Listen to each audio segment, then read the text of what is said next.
جب تک شوہر یہ یقین نہ کر لے کہ میرے لیے میری بیوی دنیا کی حسین ترین عورت ہے۔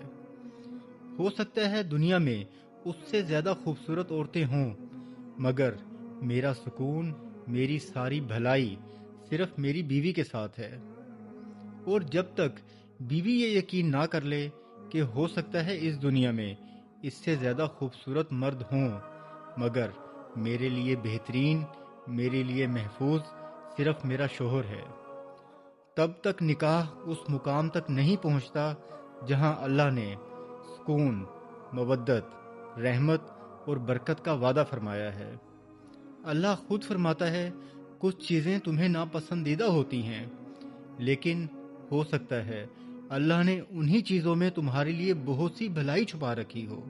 مگر آج سوشل میڈیا کے دور میں جب آنکھیں روز ننگے جسم اور جھوٹی پرفیکشن دیکھتی ہیں تو شیطان دھیرے دھیرے کمپیریزن ڈال دیتا ہے، اور انسان یہاں تک پہنچ جاتا ہے کہ ہو سکتا ہے میرے لیے میرا پارٹنر اتنا بہترین نہیں۔ استغفر اللہ۔ یاد رکھیں، حلال سے بہتر سکون کا کوئی ذریعہ نہیں، اور حرام سے زیادہ خطرناک بے چینی کا کوئی سبب نہیں۔